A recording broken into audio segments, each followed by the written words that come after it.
আর একটা সবচেয়ে বেশি ঘটনা আমার একটা সবচেয়ে দুঃখজনক, মানুষ আসলে মৃত্যুকে কোনোদিন বাঁচায় রাখতে পারে না। মৃত্যু যেটা আসবে আসবেই। ওই সময় 2001-এর দিকে নূর হোসেন নামে আমার একটা ছাত্র ছিল, আমি তখন এইটে ক্লাস টিচার ছিলাম। তা একটু লম্বা ছিল দেখে একটা। আসসালামু আলাইকুম স্যার।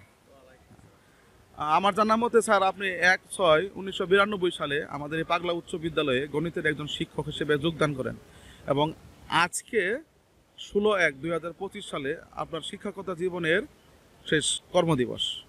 স্যার, এই যে দীর্ঘ 33 বা 34 বছর আমাদের এই পাগলা উচ্চ বিদ্যালয়ে আপনি গণিতের শিক্ষক হিসেবে যে সার্ভিস দিলেন, এতে আপনার অনেক স্মৃতি বিস্মৃতি জড়িত আছে। ভালো লাগা মন্দ লাগা যে বিষয়গুলো আছে স্যার, সেগুলো নিয়ে একটু আপনার সাথে আলোচনা করতে চাই। এই বিষয়গুলো স্যার আপনি একটু আমাদের মাঝে তুলে ধরবেন।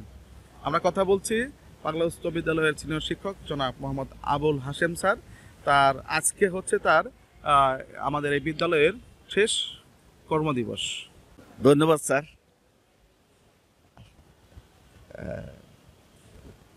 1992 সাল থেকে স্যার স্কুলে আমরা একসাথে জয়েন করছি। আমি হাশেম স্যার, মোহাম্মদ জিয়াউদ্দিন স্যার গণিতের টিচার, এবং আদালত স্যার ভূগোলের, শহীদ স্যার ইংলিশ শিক্ষক, মুশির স্যার বিপিএর টিচার, এবং নুর ইসলাম স্যার, সাতজন। আবু আবার একটা ইংরেজি শিক্ষক আবু হোসেন স্যার ছিলেন। আসলে ওই সময় অনেক অনেক স্যার স্মৃতিগুলো আছে। এখন কিছু কিছু স্মৃতি আসলে ভোলার বিষয় না। যদিও তখন ভবন ছিল না, রেল লাইনের পাশে তো 4টে ক্লাসরুম ছিল, আর আর একটা উত্তর পাশে প্রাইমারি স্কুল, এবং দক্ষিণ পাশে সায়েন্সের প্র্যাকটিক্যাল রুম ছিল।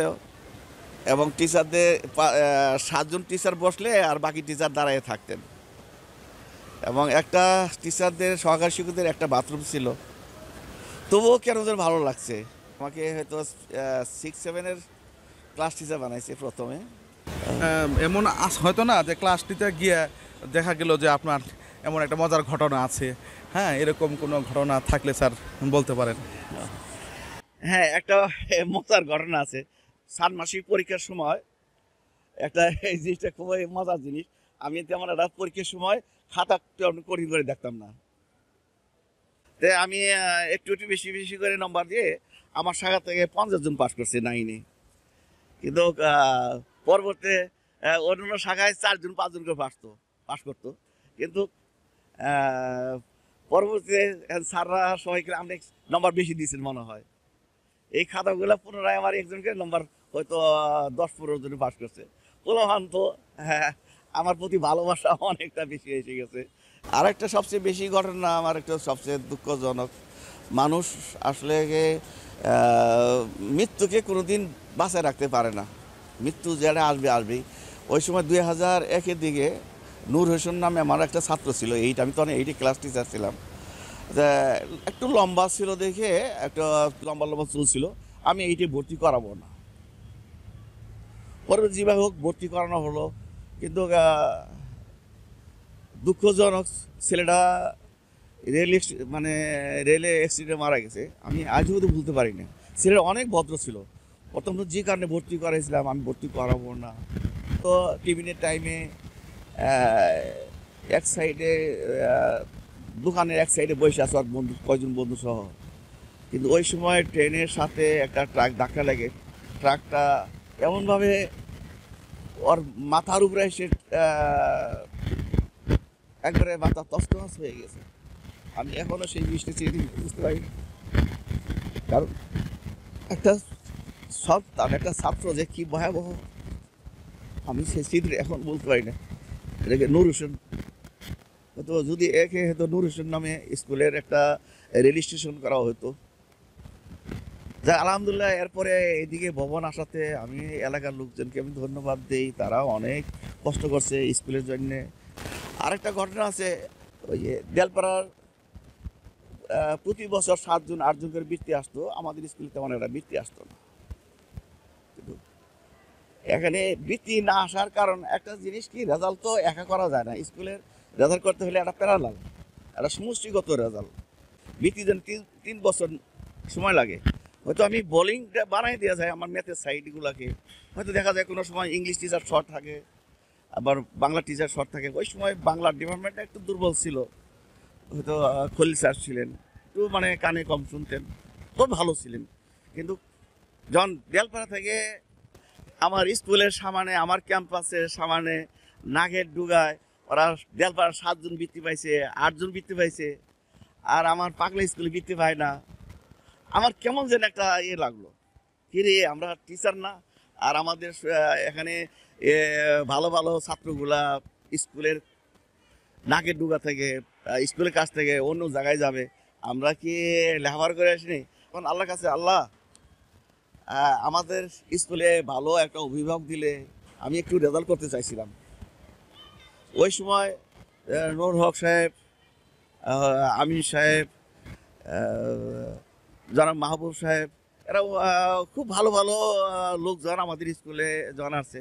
ওনাদের সৎ পরামর্শে আসলে রেজাল্ট তো করে টিচাররা কিছু নাই, রেজাল্ট তো করে সাধারণত ম্যানেজমেন্ট, যার প্রশাসনিতে আছে। একটা টিচার কিছুই করতে পারে না আমার মতে, যে কেউ টিচারই, যে কেউ ভালো রেজাল্ট করতে পারে। তো ওনাদের একটা মানে সৎ পরামর্শ, ওনাদের দিক নির্দেশনা, ভাই আমি একটা রেজাল্ট করতে চাচ্ছি, এই রেজাল্টটা করতে হলে এইভাবে এই টিচারগুলো সেটিং করলে একটু ভালো হইতো, বৃত্তিও পাবে।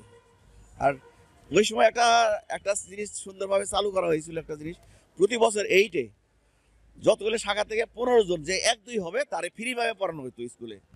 এই জন্য ফ্রিভাবে হতো যে 1-2 হওয়া, এই 1-2 হওয়া যে বৃত্তি ক্লাসে যে ফ্রি পড়বে, এই জন্যে ওলামান 6 থেকে প্রতিটা গার্জেনগুলা, প্রতিটি গার্জেন মানে একটা ফোকাস, প্রতিটি গার্জেন মানে হুমড়ি গায়ে লাগতো কীভাবে আমার ছেলেটা 1-2 রুল হয়।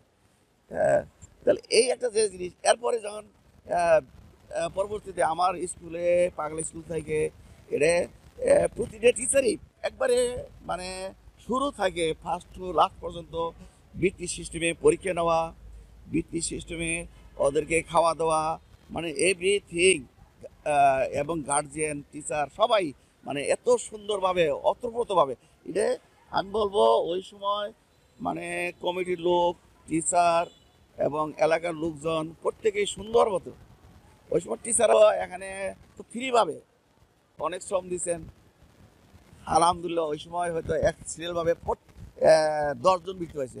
আমরা একটা মনে ছিল তখন হারুন ভাই ছিল স্কুলে, সবাই হারুন ভাই খুব ভালো লোক, আমার এলাকার লোক। বেলপাড়ার 2 জন ছাত্র আমার কাছে পড়তো, 1-2 রুল, রতন ডাক্তার হয়েছে, একটা হলো কাউতেন রিলা আরমান, এখানে একটা বড় কর্মকর্তা। এখন দেলপাড়ার হেডমাস্টার ভবরঞ্জন স্যার আমাকে কাছে পড়তে দিবে না। আমি স্যারকে আমি ধন্যবাদ দিই, স্যার যে এই যে খোঁজ খবর নেয়, একটা প্রধান শিক্ষক এরকম হওয়া উচিত। উনি যে আমার স্কুলের ছাত্রগুলা কোন স্কুলে গেছে, কোথায় পড়ে, কিন্তু ওই দেলপাড়া স্কুলের অর্জুন বাবুর সাথে আমার মোটামুটি ভালো চিনে, বলে যেখানে হাসিম সাহেব আছে সেখানে এখানে আমার যাওয়া দরকার পড়বে না। এই রেজাল্টের পিছনে আসলে আমার মনে করো টিচারদের ভূমিকা কোনো কিছু না, এটা স্কুলের রেজাল্টের জন্য গার্জিয়ান এবং প্রশাসনিক ওনাদের সবচেয়ে অবদান। ধন্যবাদ।